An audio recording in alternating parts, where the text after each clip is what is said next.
دیوار کے پاس زمین دوز راستہ تھا۔ سیڑھیاں اتر کر ہم 15-20 فٹ سیدھے چلے اور پھر سیڑھیاں چڑھ کر پہلے کی طرح 3 فٹ چوڑے راستے پر آگے بڑھنے لگے۔ یقیناً نیچے اتر کر ہم نے گلی کو عبور کیا تھا، اور اس کے بعد اگلے مکان کی عقبی دیوار کے ساتھ وہ راستہ آگے بڑھنے لگا تھا۔ عبد الرشید بیٹھنی کی بیٹھک اور ساتھ والے مکان کے درمیان تو گلی موجود تھی، لیکن اس کے بعد چند مکانوں کی دیواریں بالکل جڑی ہوئی تھیں، اس لیے اس کے بعد ہمیں نیچے اترنا نہیں پڑا تھا۔ قاری صاحب خاموشی سے آگے بڑھتا گیا، میں بھی اس کے ایک قدم پیچھے چلتا رہا۔ ہم نے مسلسل 5-6 مکانات عبور کیے ہوں گے۔ یہ تمام مکان ایک ہی قطار میں موجود تھے، اور یقیناً تمام کے مالکان کا ایک دوسرے سے خاص تعلق تھا، تبھی تو وہ راستہ وجود میں آیا تھا۔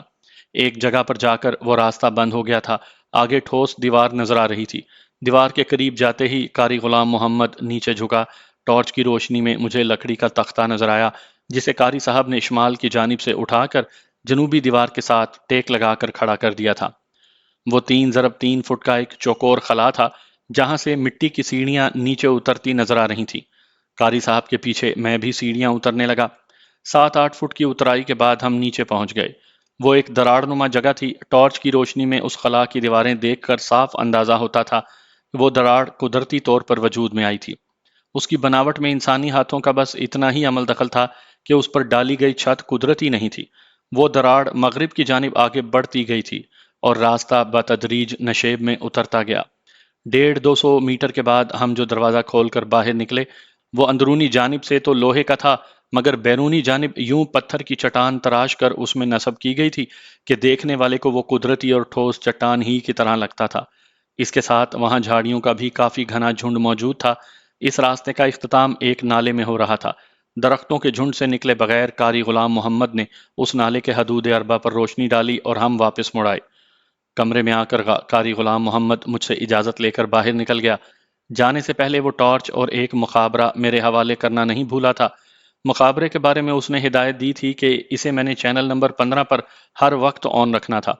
کسی بھی قسم کی ناگہانی صورتحال میں قاری صاحب نے ہمیشہ ہوشیار کرنا تھا، اور اس کے بعد ضروری تھا کہ ہم کمرے کا دروازہ اندر سے کھول کر اس مخصوص راستے سے فرار ہو جاتے۔ میں نے پلوشہ کو بھی تمام تفصیل سے آگاہ کر دیا۔ سونے سے پہلے ہم نے اپنا سامان تیاری حالت میں سنبھال کر رکھ دیا تھا، تاکہ ناگہانی صورتحال میں ہم اپنی چیزیں نہ سمیٹتے رہ جائیں۔ صنوبر خان نے وہاں آنے کے لیے ایسے وقت کا انتخاب کیا تھا جب مجبوری سے جاگنے والوں کے علاوہ کسی کی آنکھ کھلی نہیں رہ پاتی، مگر قاری غلام محمد کی احتیاط کام آ گئی تھی۔ رات 2:30-3 بجے کا وقت ہوگا جب دروازے پر ہلکی سی دستک ہوئی۔ ایک سنائپر یوں بھی آنکھ کھلی رکھ کر سونے کا عادی ہوتا ہے۔ میں فوراً اٹھ بیٹھا۔ دروازہ کھولنے پر مجھے عبد الرحیم نامی آدمی دکھائی دیا، جو ہمارے لیے کھانا وغیرہ لایا کرتا تھا۔ دروازہ کھلتے ہی وہ جلدی سے اندر گھسا اور دروازہ اندر سے کنڈی کر دیا۔ بھائی جان، صنوبر خان کے آدمیوں نے بیٹھک کو چاروں طرف سے گھیرے میں لے لیا ہے، اور وہ قاری صاحب سے تعاون کی اپیل کر رہا ہے۔ اس کے بقول اسے پکی اطلاع ملی ہے کہ آپ دونوں یہیں چھپے ہیں، مگر قاری صاحب نے تو کہا تھا کہ وہ مجھے مخابرے پر اطلاع دے گا۔ قاری صاحب نے آپ کو مخابرے پر پکارا تھا، لیکن آپ کی طرف سے کوئی جواب نہ پا کر انہوں نے فی الفور مجھے بھیج دیا۔ اب آپ باتوں میں وقت ضائع نہ کریں اور نکلیں۔ پلوشہ بھی جاگ گئی تھی اور عبد الرحیم کی باتیں اس کے کانوں تک بھی پہنچ گئی تھی۔ وہ جلدی سے چہرے پر چادر لپیٹ کر پاؤں میں بوٹ ڈالنے لگی۔ میں نے بھی 1 منٹ میں اپنے بوٹ ڈالے اور بیرٹ کا تھیلا اٹھا کر خفیہ راستے کی طرف بڑھ گیا۔ پلوشہ میرے پیچھے ہی تھی۔ ٹارچ کی روشنی میں میں آگے بڑھتا گیا۔ یقیناً عبد الرحیم وہیں لیٹ کر صنوبر خان کے آدمیوں کو یہ تاثر دینا چاہتا تھا کہ وہاں وہ لیٹا ہوا تھا، ورنہ کمرے کی حالت یہ ظاہر کر دیتی کہ تھوڑی دیر پہلے تک وہاں کوئی موجود تھا۔ البتہ عبد الرحیم کی موجودگی میں کوئی شک کا اظہار نہیں کر سکتا تھا۔ ہم قریباً چوتھے مکان کو عبور کرنے والے تھے جب مخابرے پر سے قاری غلام محمد کی آواز ابھری، جوان، مجھے سن رہے ہو؟ جی کہیں، میں نے بھی اس کی طرح نام لیے بغیر ہی اسے جواب دیا تھا۔ بڑی گڑبڑ ہو گئی ہے، ایک غدار دشمن تک اس راستے کی خبر پہنچا چکا ہے۔ یقیناً وہاں اس کے آدمی تمہاری طاق میں موجود ہوں گے۔ تو کیا کروں؟ مجھے ایک دم رکنا پڑا۔ واپس آنا مناسب رہے گا یا یہیں کہیں چھپا رہوں؟ اس کے بجائے کسی دوسرے گھر سے نکلنے کی کوشش کرو، اور خیال رہے اس کے آدمی ہر طرف پھیل گئے ہیں۔ اور قاری صاحب کی آواز ایک دم غائب ہو گئی۔ مجھے شک ہوا کہ کسی کی آمد پر اسے خاموش ہونا پڑ گیا تھا۔ پلوشہ بھی اس کی تمام باتیں سن رہی تھی۔ اب کیا کریں؟ ایسی صورتحال میں بھی اس کے چہرے پر کوئی خاص پریشانی نظر نہیں آ رہی تھی۔ وہ ایسی ہی بہادر اور دلیر تھی۔ اس کی بے خوفی دیکھ کر مجھے بہت حوصلہ ملا تھا۔ ایک لمحہ سوچ کر میں مشرقی دیوار کا جائزہ لینے لگا۔ ایسے حالات میں قاری صاحب کا مشورہ سب سے بہتر تھا۔ جلد ہی مجھے ایک دروازہ نظر آ گیا، 2 فٹ چوڑا اور 4 فٹ اونچا، ایک ہی کواڑ تھا جو ہماری جانب ہی کھل رہا تھا۔ پٹ کے کھولتے ہی سامنے سے ایک پلاسٹک کی شیٹ لگی نظر آئی۔ پلاسٹک کی وہ شیٹ ہٹاتے ہوئے میں نے اس چوکور سوراخ سے اندر جھانکا۔ کمرے میں ساتھ ساتھ ملی ہوئی 2 چارپائیوں پر 2 آدمی موجود تھے۔ یقیناً وہ میاں بیوی ہی ہوں گے۔ پلاسٹک ہٹانے پر ہینگر سے لٹکے کپڑے نیچے گر گئے تھے۔ گو اس سے اتنی زیادہ آواز نہیں ابھری تھی، لیکن اس کے باوجود وہاں سوئے ہوئے میاں بیوی جاگ گئے تھے۔ ہمیں دیکھ کر وہ اتنے حیران ہوئے تھے کہ عورت کو چہرہ چھپانا بھی بھول گیا تھا۔ کمرے میں جلتی ہوئی ایمرجنسی لائٹ کی روشنی نے ہماری دیکھ بھال کو آسان کر دیا تھا۔ میں نے ہونٹوں پر انگلی رکھ کر انہیں خاموش رہنے کا اشارہ کرتے ہوئے دبے ہوئے لہجے میں کہا، ہم دشمن نہیں ہیں۔ مگر آپ، اس مرد نے ہکلاتے ہوئے لہجے میں کچھ کہنا چاہا۔ بات چیت نہیں، خاموشی سے لیٹ جاؤ۔ دشمن ہمارے پیچھے ہیں اور تفصیل بتانے کا وقت نہیں ہے۔ قطع کلامی کرتے ہوئے اسے میں نے خاموشی کی تاکید کی اور پلوشا کو ساتھ لے کر کمرے سے باہر کا رخ کیا۔ صحن میں اچھا خاصا اندھیرا پھیلا ہوا تھا۔ کمرے کا دروازہ باہر سے کنڈی کر کے ہم دونوں داخلی دروازے کی طرف بڑھے۔ دروازے کے قریب پہنچتے ہی میرے کانوں میں آئی کام کی دھیمی آواز پہنچی۔ کسی کو چوکنا رہنے کی ہدایت کی جا رہی تھی۔ یقیناً ہم چاروں طرف سے گھیرے میں آ چکے تھے۔ سنوبر خان نے ہماری طاق میں نہ صرف اس نالے میں اپنے آدمی بٹھائے ہوئے تھے، بلکہ ایک قطار میں موجود ان گھروں کے چاروں جانب بھی اس کے آدمی پھیلے ہوئے تھے۔ ہم دونوں کے بھاگنے کا کوئی راستہ نہیں بچا تھا۔ اب کیا کریں؟ پلوشا کے قریب ہو کر میں نے مشورہ چاہنے کے انداز میں پوچھا۔ یقیناً ہمارے پاس وقت کی بہت زیادہ کمی تھی۔ میرا خیال ہے عقبی جانب سے باہر نکلنے کی کوشش کرتے ہیں، کیونکہ اس جانب ڈھلوان چڑھتے ہی ہم ان کا مقابلہ کرنے کے قابل ہو سکیں گے۔ اس بہادر لڑکی کے لہجے میں حالات کی گھمبیرتا کا ذرا سا بھی اثر موجود نہیں تھا۔ وہاں رک کر اتنی بڑی فوج کا مقابلہ کرنا کہ جب کمک ملنے کی بھی کوئی امید نہ ہو، ایک حماقت ہی ہے۔ باقی فرار کے لیے نشیب کا راستہ اس لیے بھی بہتر رہتا ہے کہ بھاگنے میں کوئی دقت پیش نہیں آتی۔ وہ میرا مطلب سمجھتے ہوئے بولی، مطلب آپ سامنے سے بھاگنے کا سوچے ہوئے ہیں؟ کیا خیال ہے؟ چلو، اس نے بے خوف انداز میں کہتے ہوئے بیرونی دروازے کی طرف قدم بڑھا دیے۔ میں نے اپنی پشت پر لدا بیرٹ کا تھیلا اتار کر نیچے رکھا اور زنجیر کھول کر NVG یعنی نائٹ ویژن گوگلز ڈھونڈنے لگا۔ وہ شبدید اینک امریکن سنائپر سے میرے ہاتھ لگی تھی، جو بعد میں بیرٹ M107 کے تھیلے کے ساتھ سنوبر خان کے ہتھے چڑھ گئی تھی، اور گزشتہ دن بیرٹ M107 کے ساتھ موجود تمام سامان کے ساتھ واپس میرے ہاتھ آ گئی تھی۔ شبدید اینک ڈھونڈ کر میں نے آن کر کے تسموں کے ذریعے آنکھوں پر باندھ لی۔ کچھ سامعین کے لیے یقیناً شبدید اینک ایک نئی اور عجیب چیز ہوگی، لیکن سنائپر کی پہلی اقساط میں اجمالاً ان کا ذکر کر چکا ہوں کہ اس کے اندر ہر چیز سبز نظر آتی ہے اور چاند کی 14ویں شب سے واضح نظارہ دکھتا ہے۔ اس میں چھوٹی بیٹریاں پڑتی ہیں اور آن کرتے ہی مجھے محسوس ہو گیا تھا کہ بیٹری ابھی تک استعمال نہیں ہوئی تھی۔ NVG آنکھوں پر باندھتے ہی میں نے پلوشا کو کہا، میں دیوار کے اوپر سے جھانک کر دیکھتا ہوں کہ کتنے آدمی باہر موجود ہیں اور کوشش کرتا ہوں کہ انہیں اوپر ہی سے جہنم واصل کر دوں۔ تم دروازے پر تیاری حالت میں رہنا اور میرا اشارہ پا کر باہر نکلنے کے لیے تیار رہنا، اور گلاک کے ساتھ فائر کرنا تاکہ سائلنسر کی وجہ سے گولی چلنے کی آواز ظاہر نہ ہو۔ یہ کہتے ہی میں نے اپنے گلاک نکال کر اپنے ہاتھ میں تھام لیا تھا۔ وہ آہستہ سے بولی، ٹھیک ہے، اور اس کے ساتھ ہی اس نے کلاشنکوف کندھے سے لٹکا کر گلاک پکڑ لیا۔ سامنے کی دیوار میں بنے ہوئے مورچے پر چڑھنے کے لیے لکڑی کی سیڑھی موجود تھی۔ میں اسی سیڑھی کی مدد سے اوپر چڑھا اور 14-15 فٹ دیوار سے نیچے جھانکنے لگا۔ دونوں مکانوں کے دروازے کے درمیان میں وہ ایک ڈبل کیبن لیے موجود تھے۔ ڈبل کیبن کی باڈی میں 2 آدمی بیٹھے تھے، جبکہ ایک ایک آدمی ان دونوں مکانوں کے سامنے اس انداز میں کھڑا تھا کہ کسی بھی شخص کے اندر سے نکلنے پر اس کی نظر میں آ جاتا۔ چاروں کلاشنکوف سے مسلح تھے۔ ان 4 کے علاوہ گاڑی کے کیبن میں بھی 1 سے زیادہ آدمی موجود تھے۔ دروازوں پر نگران کھڑے دونوں آدمی چونکہ گاڑی سے تھوڑے فاصلے پر کھڑے تھے، اس لیے میں نے پہلے انہی کو نشانہ بنانے کا فیصلہ کیا۔ گاڑی کی بتیاں آف تھیں، جبکہ گلی میں بھی روشنی کا ایسا انتظام موجود نہیں تھا کہ وہ خالی آنکھ سے واضح نظر آتے۔ گلاک سیدھا کر کے میں اس آدمی کے سر کا نشانہ سادھنے لگا جو اس مکان کے سامنے کھڑا تھا جس میں اور پلوچا چھپے تھے۔ یہاں بتاتا چلوں کہ پستول اور رائفل کی فائر میں بنیادی فرق یہ ہے کہ پستول سے نشانہ سادھتے وقت رائفل کی طرح اس کی ریئر سائٹ سے آنکھ نہیں لگانی پڑتی، بلکہ ایک یا دونوں ہاتھوں میں پستول کو سیدھا کر کے اندازے سے نشانہ لینا پڑتا ہے۔ اگر پستول کی جگہ کوئی رائفل ہوتی تو یقیناً میں آنکھوں پر بندی NVG کی وجہ سے درست نشانہ نہ لے سکتا۔ ٹھک کی ہلکی سی آواز اگر ان کے کانوں میں پڑی بھی تھی تو وہ توجہ نہیں دے پائے تھے، لیکن ان کے ساتھی کو گولی کھا کر گرنے کے دھماکے کی آواز گاڑی کی باڈی میں بیٹھنے والے اس کے ساتھیوں تک ضرور پہنچ گئی تھی۔ اوئے بہرام خانہ، کھڑے کھڑے نیند تو نہیں آ گئی؟ ڈبل کیبن کی باڈی میں بیٹھے ہوئے ایک آدمی نے مزاحیہ انداز میں پوچھا، مگر میرے پاس اتنا وقت نہیں تھا کہ ان کے مذاق سے محظوظ ہونے کی کوشش کرتا۔ میں نے فوراً گلاک کی بیرل دوسرے مکان کے سامنے کھڑے ہوئے آدمی کی جانب موڑی اور اگلے ٹھک کے ساتھ وہ بھی نیچے گر کر خرخرانے لگا۔ کوئی گڑبڑ ہے؟ باڈی میں بیٹھے ہوئے دونوں آدمی ہڑبڑا کر اٹھے، مگر ان کے اترنے سے پہلے میں 2 مرتبہ ٹریگر دبا چکا تھا۔ 20-25 گز سے میرے نشانے چوکنے کا تو امکان ہی نہیں تھا۔ ایک آدمی جو اترنے کے قریب تھا وہ اوندھے منہ زمین پر گرا تھا۔ ان کے گرنے پر بھی گاڑی میں سے کوئی نہیں نکلا تھا، جس کا مطلب یہی تھا کہ یا تو گاڑی کے اندر کوئی بھی موجود نہیں تھا یا وہ گاڑی کے شیشے وغیرہ بند کر کے موسیقی وغیرہ سے محظوظ ہو رہے تھے۔ یوں بھی اچھی خاصی سردی تھی، اور پھر رات کے اس وقت تو یوں بھی سردی میں بہت زیادہ اضافہ ہو جاتا تھا۔ ایک بار میرا جی چاہا کہ پلوشا کو آواز دے کر باہر نکلنے کا کہوں، مگر پھر اسے خطرے میں جھونکنے پر میرا دل آمادہ نہ ہوا۔ خود میں نیچے اتر کر دروازے سے باہر جاتا تو زیادہ وقت ضائع ہو جاتا۔ صورت سے ایک فیصلہ کرتے ہوئے میں فوراً باہر کی جانب دیوار سے نیچے لٹک کر کود گیا۔ نیچے لٹکنے کے باوجود میرے پاؤں زمین سے 6-7 فٹ بلند تھے، اس لیے اچھی خاصی آواز آئی تھی، لیکن کسی قسم کی حرکت نہ ہوتا دیکھ کر میں نے قریب ہو کر دیکھا اسٹیئرنگ وہیل پر ایک آدمی سر ٹیکے سویا ہوا نظر آیا۔ اس کے علاوہ گاڑی کا کیبن خالی تھا۔ دروازے کے ہینڈل پر ہاتھ رکھ کر میں نے ایک جھٹکے سے دروازہ کھولا اور اسے گریبان سے پکڑ کر باہر کھینچ لیا۔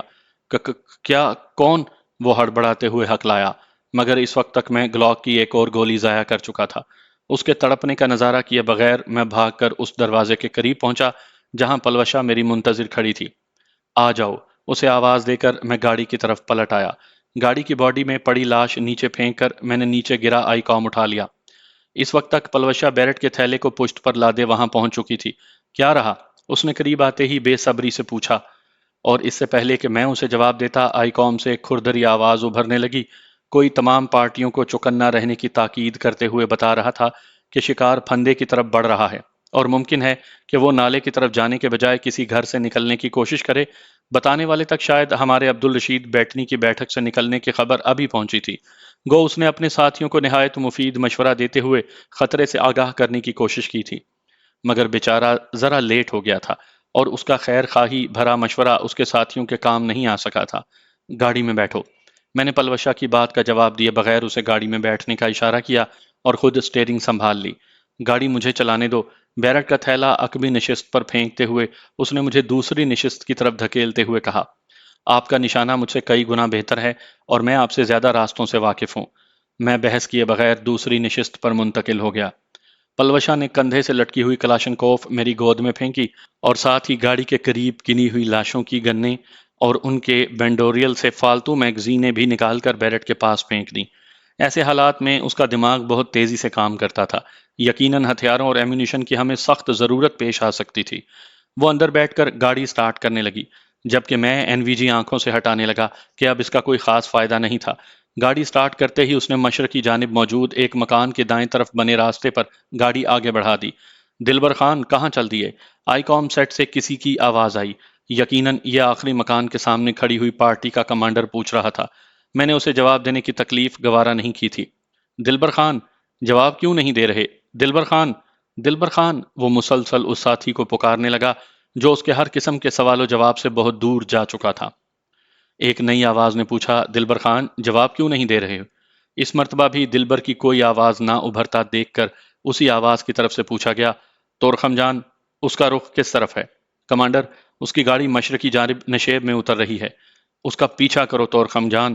کمانڈر کی چیختی ہوئی آواز ابھری اور وہ پھر کسی دوسرے کو پکارنے لگا، وزیر خان، دلبر خان کی گاڑی آپ کی طرف آ رہی ہے، تم اپنے ساتھیوں کے ساتھ سڑک پر ہو کر اسے روکو۔ وزیر جان کا اسباتی جواب ابھرا، جی کمانڈر۔ کمانڈر، اس گاڑی میں دلبر خان نہیں ہے، اس کی اور اس کے ساتھیوں کی لاشیں یہاں بکھری پڑی ہیں۔ یقیناً تورخم کو ہمارا پیچھا کرنے کے لیے اس مکان کے قریب سے گزرنا پڑا تھا جہاں دلبر خان کے ساتھی موجود تھے، اور گاڑی کی ہیڈ لائٹس کی روشنی میں سڑک پر پڑی لاشوں کا نظر آ جانا حیرانی کا باعث نہیں تھا۔ جانے نہ پائے، کمانڈر کی آواز میں غیظ و غضب بھرا ہوا تھا۔ ہم دونوں خاموشی سے ان کی باتیں سنتے رہے۔ تھوڑا سا نیچے آ کر پلوشا نے گاڑی کا رخ انگور اڈے کے بجائے مخالف سمت میں موڑ دیا۔ وہ ڈمبریانی کی طرف مڑ گئے ہیں، یہ تورخم کی آواز تھی۔ کمانڈر نے کہا، تم تعاقب میں رہو، ہم بھی آ رہے ہیں۔ مجھے بائیں جانب 2 گاڑیوں کی روشنی نظر آ رہی تھی جو نشیب میں اتر رہی تھی۔ پلوشے، رفتار بڑھاؤ۔ بائیں جانب آنے والی روشنی کو دیکھتے ہی میں نے پلوشے کو ہدایت کی اور اس کے ساتھ ہی میں نے گاڑی کی ہیڈ لائٹس پر نشانہ سادھ کر گولی چلا دی، مگر چلتی گاڑی سے متحرک ہدف کو نشانہ بنانا لگ بھگ ناممکن ہی تھا، کیونکہ چلتی گاڑی میں انسان کے جسم کو مسلسل حرکت ملتی رہتی ہے۔ گو تربیت کے دوران ہم نے چلتی گاڑی سے بھی ہدف کو نشانہ بنانے کی مشق کی تھی، لیکن پھر بھی میں ناکام رہا تھا۔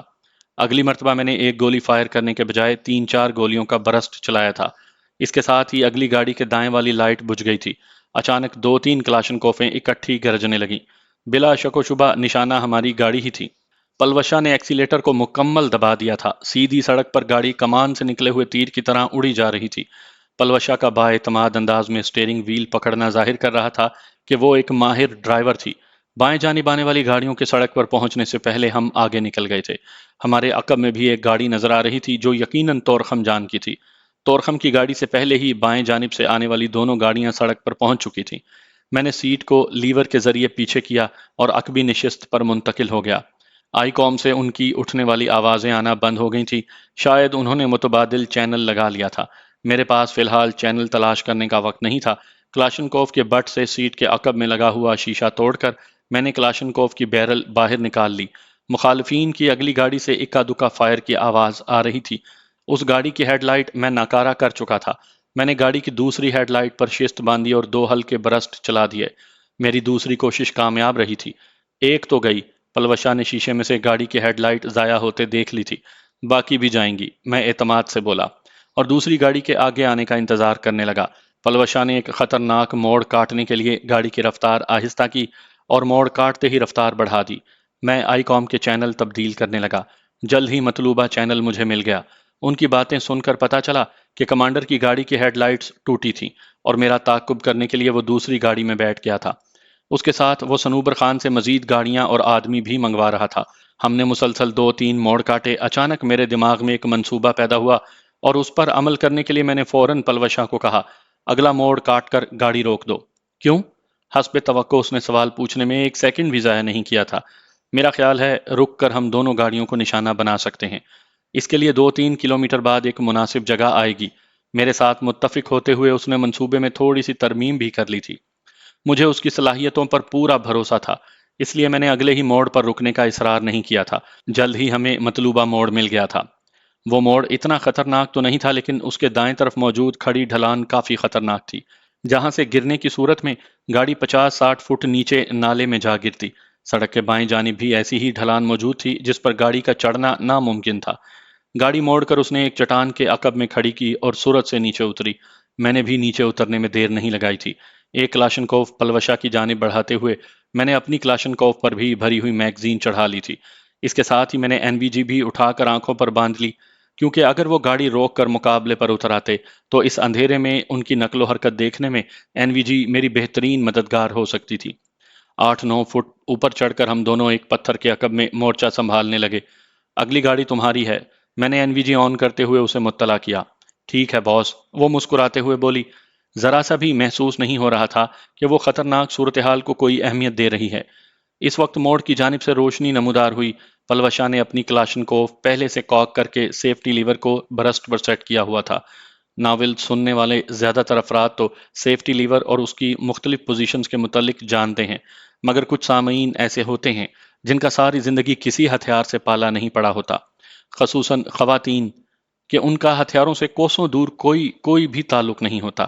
ان کی معلومات کے لیے بتاتا جاؤں کہ آٹومیٹک ہتھیار میں سیفٹی لیور کے 3 کام ہوتے ہیں۔ جس وقت سیفٹی لیور محفوظ پوزیشن پر لگا ہو تب ٹریگر دبانے سے بھی ہتھیار فائر نہیں کرتا۔ جب safety lever semi automatic position میں لگا ہو تب ہر بار گولی چلانے کے لیے ٹریگر کو دبانا پڑتا ہے، اور جب سیفٹی لیور برسٹ پر لگا ہو تب ایک بار ہی ٹریگر دبانے سے ہتھیار سے مسلسل گولیاں برسنا شروع ہو جاتی ہیں۔ دونوں گاڑیوں کے درمیان چند گز کا فاصلہ تھا۔ موڑ سے ہمارے مورچے تک 50-60 گز سے زیادہ فاصلہ نہیں تھا۔ وہ نسبتاً پھیلا ہوا موڑ تھا، یوں کہ جب تک ان کی گاڑی قریب نہ آ جاتی ہماری گاڑی پر ان کی نظر نہیں پڑ سکتی تھی۔ 50-60 گز اتنا فاصلہ نہیں تھا کہ ہمیں دونوں گاڑیوں کے موڑ کاٹنے کے بعد انتظار کرنا پڑتا۔ جوں ہی دونوں گاڑیاں موڑ کاٹ کر سیدھا ہوئیں، پلوشا نے ٹریگر پر انگلی رکھ کر فائر کھول دیا، اور اس کے ساتھ ہی میری کلاشنکوف بھی آگ اگلنے لگی۔ زوردار دھماکے کے ساتھ اگلی گاڑی کا دایاں پہیہ پھٹا اور گاڑی بے قابو ہو کر نالے میں جا گری۔ پچھلے ڈرائیور نے گاڑی بائیں جانب ڈھلان کی طرف موڑنی چاہی، تھوڑی سی چڑھائی چڑھتے ہی گاڑی پہلو کے بل گر پڑی۔ میں نے اس پر گولیاں برسانا جاری رکھا۔ پلوش شاہ نے بھی نئی میگزین چڑھا کر کلاشنکوف کاک کی اور دوبارہ فائرنگ شروع کر دی۔ اچانک کان پھاڑ دینے والا دھماکہ ہوا اور گاڑی نے آگ پکڑ لی۔ یقیناً فیول ٹینک میں گولی لگ گئی تھی۔ اس کے ساتھ ہی چند انسانی چیخیں بلند ہوئیں، مگر کوئی گاڑی سے دور نہیں جا سکا تھا۔ چلو، این وی جی میں کسی کو حرکت نہ کرتا دیکھ کر میں اپنی گاڑی کی طرف بڑھ گیا۔ پلوشا نے ایک بار پھر ڈرائیونگ سیٹ سنبھال لی تھی۔ تھوڑا سا آگے جاتے ہی اس نے نسبتاً آسان ڈھلان دیکھ کر گاڑی نالے میں اتار لی۔ اس کے ساتھ ہی وہ بولی، راجو، بہتر ہوگا کہ ہم نالے میں واپس غلام خیل کی طرف جائیں، ورنہ اب وہ پوری قوت سے اس سڑک پر آگے بڑھیں گے۔ ہو سکتا ہے انہوں نے ڈمبریانی کے سردار سکلین سے بھی مدد مانگ لی ہو اور وہ سڑک پر ہمارا منتظر ہو۔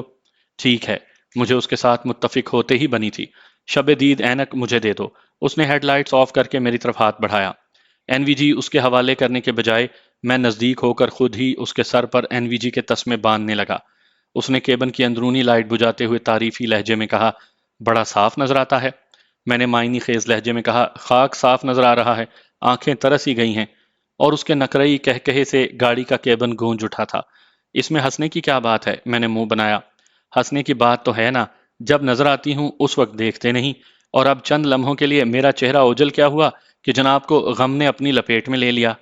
اس میں تو کوئی شک نہیں ہے چندا کہ جوں ہی تمہارا چہرہ نظر سے ذرا سا اوجل ہوتا ہے میں پریشان ہو جاتا ہوں۔ وہ طنزیہ لہجے میں بولی، یہ وہی چہرہ ہے نا جس پر اتنے تھپڑ مار چکے ہو جتنا کسی پرانے میراثی نے ڈھول بھی نہیں پیٹا ہوگا۔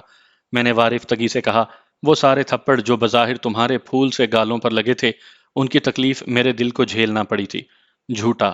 اس کے لہجے سے امڈتی چاہت کسی تعارف کی محتاج نہیں تھی۔ ہم صنوبر خان کی تباہ شدہ گاڑیوں کی جگہ سے آگے بڑھے تب مجھے کچھ اطمینان محسوس ہوا تھا، کیونکہ اگر ان کی کچھ اور گاڑیاں وہاں تک پہنچ گئی ہوتیں تو ایک جگہ پر رکے ہونے کی وجہ سے وہ نالے میں جاتی ہوئی ہماری گاڑی کو دیکھ لیتے۔ البتہ سفر کی حالت میں انہیں اندھیرے نالے کے بیچے بیچ چلتی ہوئی ایسی گاڑی نظر نہیں آ سکتی تھی جس کی ہیڈ لائٹس بھی بجھی ہوئی ہوں۔ این وی جی سے اتنا زیادہ بھی واضح نظر نہیں آتا کہ پلوشا گاڑی کو زیادہ تیز چلا سکتی۔ یوں بھی نالے میں بکھرے چھوٹے بڑے پتھر اچھی خاصی رکاوٹ پیدا کر رہے تھے۔ تھوڑی دیر بعد ہمیں غلام خیل کی طرف سے 3 گاڑیاں تیزی سے حرکت کرتی نظر آئیں۔ انہیں دیکھتے ہی پلوشا نے گاڑی روک کر انجن بند کر دیا۔ گو اس کی کوئی خاص ضرورت تو نہیں تھی، مگر وہ ذرا سا بھی خطرہ مول نہیں لینا چاہتی تھی۔ گاڑیوں کے گزر جانے کے بعد وہ دوبارہ چل پڑی۔ جلد ہی ہم غلام خیل کے مضافات میں پہنچ گئے تھے۔ غلام خیل سے آگے بڑھنے کے بعد بھی پلوشا نے گاڑی کو سڑک پر چڑھانے کی کوشش نہیں کی تھی، کیونکہ ہمیں خطرہ تھا کہ کہیں انہوں نے انگور اڈے سے کوئی نفری وغیرہ نہ منگوائی ہو۔ اب جانا کہاں ہے؟ غلام خیل سے تھوڑا آگے آتے ہی اس نے مشورہ چاہنے کے انداز میں پوچھا۔ میں نے کہا، انگور اڈا یا رغزئی چلتے ہیں۔ وہ کہنے لگی، اس کے لیے گاڑی سڑک پر چڑھانا پڑے گی۔ ٹھیک ہے، میں نے اس بات میں سر ہلا دیا۔ اس سے پہلے کہ وہ کوئی مناسب ڈھلوان دیکھ کر گاڑی کو سڑک کی طرف موڑتی، ہمیں دور سے دوڑتی ہوئی روشنیاں نظر آئیں۔ وہ قریباً 4 گاڑیاں تھیں اور انگور اڈے سے غلام خیل کی طرف آ رہی تھیں۔ پلوشا نے گاڑی روک کر ایک مرتبہ انجن پھر بند کر دیا، جبکہ میں آئی کام سیٹ کے ساتھ چھیڑ خانی کرنے لگا۔ جلد ہی میں نے دشمنوں کی فریکوینسی ڈھونڈ لی تھی۔ ہم غلام خیل پہنچنے والے ہیں سردار، یہاں رکنے کی ضرورت نہیں، سیدھا آگے نکلتے جاؤ۔ کمانڈر دودا خان 3 گاڑیاں لے کر ان کے پیچھے گیا ہوا ہے، اپنی 2 گاڑیاں اور ان میں موجود آدمی دھوکے سے تباہ ہو گئے ہیں۔ احتیاط سے جانا، اور اس بار ان خبیثوں کو بچنا نہیں چاہیے۔ صنوبر خان کی آواز پہچاننے میں مجھے ذرا بھی دقت نہیں ہوئی تھی۔ با اعتماد لہجے میں جواب ملا، بے فکر رہیں سردار، اگر آپ کو یہاں کچھ آدمیوں کی ضرورت ہے تو میں ایک گاڑی یہیں چھوڑ دیتا ہوں۔ وہ جو کوئی بھی تھا یقیناً انہی گاڑیوں میں موجود تھا جو ابھی انگور اڈے سے غلام خیل تک پہنچی تھیں۔ نہیں، میرے ساتھ سدھیر خان اور بادشاہ گل موجود ہیں۔ زیادہ بندوں کی اسے گھیرنے کے لیے ضرورت پڑے گی، اس لیے تمام گاڑیاں ساتھ لے جاؤ، اور ہاں، زندہ لانے کی ضرورت نہیں۔ خباثت بھرے لہجے میں پوچھا گیا، ویسے لڑکی کو چند دن زندہ رکھنے میں کیا حرج ہے سردار؟ تم نہیں سدھرو گے شالم خان، صنوبر خان نے ہنستے ہوئے کہا۔ اس خبیث کو گولی مارتے ہی پلوشا خان کو سیدھا یہاں لے کر آنا، میرا خیال ہے اس پر خبیث ایس ایس سے زیادہ ہمارا حق ہے۔ شکریہ سردار، شالم نے مکرو لہجے میں کہا۔ اسی وقت ہمیں ان کی گاڑیوں کی عقبی روشنی غلام خیل سے آگے کی طرف حرکت کرتی نظر آئی۔ راجو، کیا خیال ہے؟ پلوشا نے عجیب سے لہجے میں پوچھا۔ تم بے وقوف تو نہیں ہو؟ اس کے انداز سے مجھے اس کی بات کی تہہ تک پہنچنے میں دیر نہیں لگی تھی۔ صرف 2 محافظ اس کے ساتھ ہیں، اس کے وہم و گمان میں بھی نہیں ہوگا کہ ہم اس کے پاس پہنچ جائیں گے۔ میں نے نیم دلی سے کہا، پلوشے، بغیر کسی منصوبے کے صنوبر خان پر ہاتھ ڈالنا مناسب نہیں ہوگا۔ راجو، یہ موقع پھر ہاتھ نہیں آئے گا، وہ مصر رہی۔ چلو، میں زیادہ دیر اس کی بات نہیں ٹال سکا تھا۔ شکریہ راجو۔ خوشی سے چہکتے ہوئے اس نے گاڑی سڑک پر چڑھا دی۔ آنکھوں سے این وی جی اتارتے ہوئے اس نے گاڑی کی روشنیاں جلا دی تھی۔ ویسے لایا عمل کیا ہوگا؟ صنوبر خان کی حویلی کی طرف بڑھتے ہوئے وہ پوچھنے لگی۔ ان کی گاڑیاں آ جا رہی ہیں، بس سیدھا حویلی کے داخلی راستے کی طرف چلی جاؤ۔ یوں بھی انہی کی گاڑی ہے یہ۔ میرا ارادہ بھی یہی ہے۔ اس نے میری تائید میں سر ہلا دیا۔ بیٹھک کے دروازے پر پہنچتے ہی اس نے کیبن کی اندرونی روشنی بجھا دی۔ ذیلی کھڑکی کھول کر چوکیدار نے باہر جھانکتے ہوئے اس سے پوچھنے کی کوشش کی، کیا اندر جانا؟ سائلنسر لگے گلاک نے اسے فکرہ پورا نہیں کرنے دیا تھا۔ اس کا بالائی دھڑ کھڑکی سے باہر آ گرا تھا۔ چلو اترو۔ میں سرعت سے کھڑکی کھول کر باہر نکلا۔ پلوشا میرے کہنے سے پہلے حرکت میں آ چکی تھی۔ اسے اپنے عقب میں رکھتے ہوئے میں آگے بڑھ گیا۔ صحن کے جنوب مغربی اور شمال مشرقی کونے میں دو بڑے انرجی سیور لگے اندھیرے سے برسرے پیکار تھے۔ اندر داخل ہوتے ہی میں نے چوکیدار کی لاش گھسیٹ کر دروازے سے اندر کی۔ پلوشا نے اندر گھستے ہی ذیلی کھڑکی بند کر دی تھی۔ بیٹھک کے اندر ملازموں کا ایک کمرہ روشن تھا اور اس کا دروازہ بھی کھلا تھا۔ یہ وہی کمرہ تھا جہاں پلوشا نے لڑکے کو قید کیا تھا۔ اس کے ساتھ وی آئی پی کمرے سے بھی روشنی جھلک رہی تھی۔ اس کمرے میں صنوبر خان ہوگا۔ میرے آنے سے پہلے اندر نہ جانا۔ میں نے پلوشا کو وی آئی پی کمرے کی طرف جانے کا اشارہ کیا اور وہ سر ہلاتے ہوئے دبے قدموں اس جانب بڑھ گئی، جبکہ میرا رخ صنوبر خان کے محافظوں کے کمرے کی طرف ہو گیا۔ دروازے کے قریب پہنچتے ہی میرے کانوں میں آئی کام سیٹ کی کھڑکھڑاتی آواز گونجی۔ وہ ہماری تلاش میں نکلی ہوئی پارٹیوں کی باتیں سن رہے تھے۔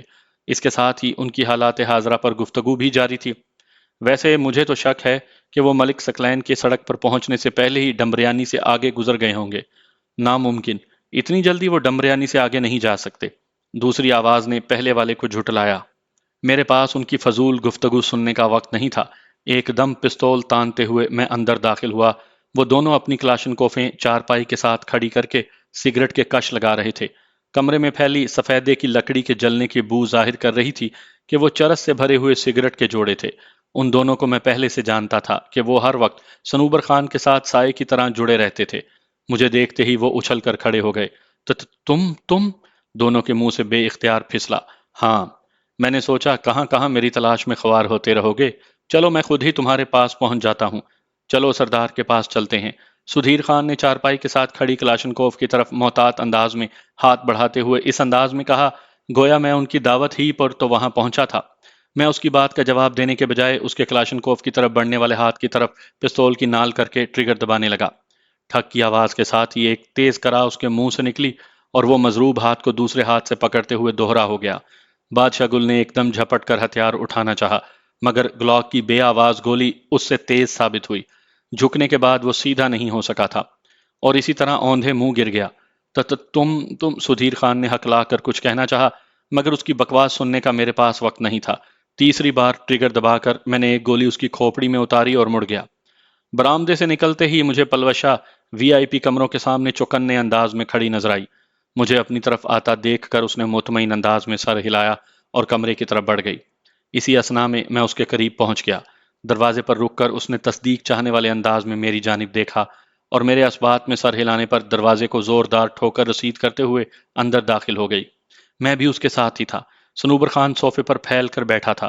اس کے سامنے بدیسی شراب کی بوتل کھلی پڑی تھی اور ایک آدھ بھرا گلاس اس نے ہاتھ میں تھاما ہوا تھا۔ ہمارے ایک دم اندر داخل ہونے پر وہ ہکا بکا رہ گیا تھا۔ اس کے چہرے پر چھائی حیرانی سے محظوظ ہوتے ہوئے پلوشا تیکھے لہجے میں بولی، سردار صنوبر خان وزیر، سنا ہے آپ مجھے یہاں بلوا رہے تھے، حکم کریں، کیا کام تھا؟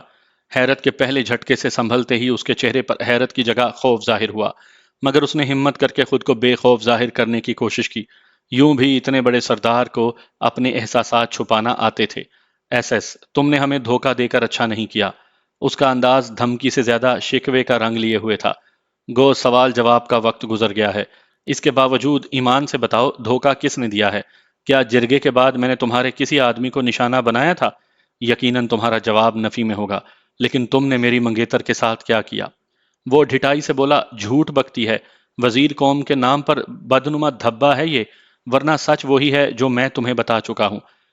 اس نے تمہارا سودا کیا اور بدلے میں 15 لاکھ کی خطیر رقم وصول کی۔ میں مسکرایا۔ ویسے داد دینا پڑے گی تمہاری ڈھٹائی کی۔ شاید تمہیں معلوم نہ ہو کہ ٹریسی واکر مجھے سب کچھ سچ سچ بتا چکی ہے۔ چلو ایسا ہی ہے، پھر بھی اس کے بعد ہماری صلح ہو چکی ہے، اور میرا خیال ہے یہ وقت گڑے مردے اکھیڑنے کا نہیں۔ وہ اپنے جھوٹ پر قائم نہیں رہ پایا تھا۔ تھوڑی دیر پہلے تم اپنے آدمیوں کو میرے قتل کا حکم صادر کر چکے ہو، اور اس کے ساتھ میری بیوی کے بارے میں نہایت گھٹیا حکم دے چکے ہو۔ ہم سب کچھ بھلا کر نئے سرے سے دوستی کا آغاز کر سکتے ہیں۔ اس مرتبہ وہ اپنا اعتماد برقرار نہیں رکھ پایا تھا۔ میرا سرد لہجہ اور پلوشا کے غضب بھرے تیور اسے گھگیانے پر مجبور کر گئے تھے۔ اچھا مشورہ ہے، میں نے اطمینان بھرے انداز میں سر ہلایا، لیکن پلوشا کو یقیناً یہ مشورہ پسند نہیں آئے گا۔ وہ صورت سے بولا، پلوشا میری بیٹی کی طرح ہے، میں اپنی زیادتیوں کی معافی مانگ لوں گا۔ چلو مانگو، میں نے استہزائیہ انداز میں کہہ کر ذرا ایک طرف ہوا۔ پلوشا، میں تمہارے قبیلے کا سردار ہوں، میں مانتا ہوں کہ مجھ سے زیادتی ہوئی ہے، لیکن یقین مانو تمہارے بھائی اور ماں کو میں نے کچھ بھی نہیں کہا تھا، صرف تمہیں ڈرا رہے تھے، اور دیکھ لو وعدے کے مطابق انہیں بھی رہا کر دیا تھا، اور تمہارا منگیتر بھی زندہ سلامت تمہارے پاس موجود ہے۔ سنوبر خان، یہ ہر فرعون کی فطرت میں شامل ہے کہ جب موت کو سامنے پاتا ہے تو سدھرنے کے دعوے شروع کر دیتا ہے۔ قوم کا سردار قوم کی ہر لڑکی کے باپ کی جگہ پر ہوتا ہے، لیکن باپ اپنی بیٹیوں کے کپڑے تو نہیں پھاڑا کرتے۔ تف ہے تم جیسے گندے باپ پر۔ یہ کہتے ہی پلوشا نے پستول والا ہاتھ سیدھا کیا۔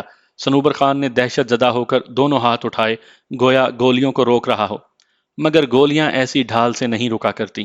پلوشا ترس کھائے بغیر مسلسل ٹریگر دباتی گئی، یہاں تک کہ پستول ہی خالی کر دیا۔ اس کی میگزین میں 6 گولیاں بچی ہوئی تھیں، 2 سنوبر خان کے سر اور باقی چھاتی میں لگی تھیں۔ اسے زیادہ دیر پھڑکنے کا موقع نہیں ملا تھا۔ اس کے ساکت ہوتے ہی میں نے کہا، پلوشے چلو۔ وہ جیسے ایک گہرے خیال سے چونکتے ہوئے بولی، ہاں ہاں ہاں چلیں۔ ہم باہر نکل آئے اور گاڑی میں بیٹھ کر انگور اڈے کی جانب چل دیے۔ ایک بہت بڑا مرحلہ بخیر و خوبی گزر گیا تھا۔ پلوشا نے اپنے چھوٹے بھائی، ماں اور اپنی ہتک کا بدلہ لے لیا تھا، جبکہ میں نے ایک اور دہشت گرد کو کیفر کردار تک پہنچا دیا تھا۔ اب مجھے آگے کا لایا عمل طے کرنا تھا۔ گو اب تک میں خود میں اپنی اتنی جرت مفقود پاتا تھا کہ پاک آرمی کے کسی ذمہ دار سے رابطہ کروں۔ البرٹ بروک نے میری جس قسم کی ویڈیوز تیار کی ہوئی تھی، ان کے مطابق میرے آرمی سے رابطہ کرنے کو بھی ایک سازش سمجھا جاتا۔ اب میرے آرمی سے رابطہ کرنے پر لازمی بات ہے سب سے پہلے مجھ سے یہی مطالبہ کیا جاتا کہ میں گرفتاری پیش کروں، اور جب تک میں اپنی بے گناہی کے ثبوت نہ ڈھونڈ لیتا، میرا گرفتاری پیش کرنا ممکن نہیں تھا۔ اور لازمی بات یہ ہے کہ گرفتاری پیش نہ کرنے کی صورت میں مجھے سچ مچ غدار قرار دیا جاتا، اور غدار کے لیے احکامات تبدیل ہو جایا کرتے ہیں۔ یہ بھی ممکن تھا کہ اب تک البرٹ بروک پاک آرمی تک میری ویڈیوز پہنچا چکا ہوتا۔ میں عجیب قسم کے حالات میں پھنس گیا تھا۔ نہ جائے ماندن نہ پائے رفتن کی کہاوت میری حالت پر 100% منطبق ہو رہی تھی۔ کوئی مناسب لایا عمل مجھے سجائی ہی نہیں دے رہا تھا۔ آخر میں نے یہی فیصلہ کیا کہ پلوشا کو گھر چھوڑ کر واپس اپنی بے گناہی کے ثبوت ڈھونڈنے لوٹوں گا، اور ثبوت ملنے کے بعد کسی ذمہ دار سے ملاقات کروں گا۔ ایک صورت یہ بھی تھی کہ میں اپنی یونٹ کے کمانڈنگ آفیسر کے پاس جا کر ساری کہانی منوان بیان کر دیتا، لیکن اس کی راہ میں سب سے بڑی رکاوٹ میرا ویڈیو بیان تھا، جس میں نے کرنل کولن فیلڈ کے پوچھنے پر بڑے جوش و خروش سے پاکستان آرمی کے اندر رہتے ہوئے ان کے لیے کام کرنے کی حامی بھر لی تھی۔ اس بیان کے بعد میری ذات حد درجہ مشکوک ٹھہرتی تھی۔ چپ کیوں ہو؟ مجھے مسلسل خاموش پا کر وہ پوچھے بنا نہیں رہ پائی تھی۔ میرا خیال ہے گھر چلتے ہیں، تمہاری امی جان اور بھائی کو بھی تلا گنگ چھوڑ آتے ہیں، شادی کا باقاعدہ اعلان بھی کر دیں گے، بلکہ دوبارہ شادی ہی کر لیتے ہیں۔ وہ شرارت سے بولی، میں اپنی شادی میں ناچوں گی تو ضرور۔ شرم نہیں آئے گی؟ شرم کیسی؟ خوشی کے موقع پر عورتوں کے مجمع میں ناچنا عام ہے۔ ہاں مگر دلہن تو نہیں ناچا کرتی۔ وہ ڈھٹائی سے بولی، جسے زیادہ خوشی ہو وہ ہی ناچتی ہے۔ میں نے ہنستے ہوئے کہا، تم بس میرے سامنے ناچ لیا کرنا۔ وہ زبان نکال کر مجھے چڑھاتے ہوئے بولی، آپ کے سامنے تو بالکل بھی نہیں ناچوں گی، پھر عورتوں میں بھی ناچنے نہیں دوں گا۔ میں نے اسے چھیڑا، آپ کون سا وہاں موجود ہوں گے؟ پھوپھو جان کو بتا دوں گا کہ تم پر نظر رکھے، انہیں تو میں ایسے ہاتھ میں کروں گی کہ دیکھ لینا، ہر وقت آپ کے کان کھینچیں گی، اور میں جو تمہاری پٹائی کروں گا وہ چاہت سے بولی، کوئی بات نہیں، بس دور نہ جانا، پٹائی برداشت کر لوں گی۔ کوئی پاگل ہی ہوگا جو اتنی پیاری بیوی کی پٹائی کرے گا، میں تو پھول کی طرح رکھوں گا۔ وہ شوخ لہجے میں بولی، بس بس جانتی ہوں، آپ نے اپنی پیاری محبوبہ کو نہیں بخشا، بیوی کو کہاں معاف کرو گے؟ اس کے اس انداز پر میں کہا لگا کر ہنس پڑا تھا۔ زہر لگ رہی ہے آپ کی ہنسی۔ اس نے مجھے بازو پر مکہ رسید کیا۔ مکے تم مار رہی ہو اور گلے مجھ سے کیے جا رہی ہو۔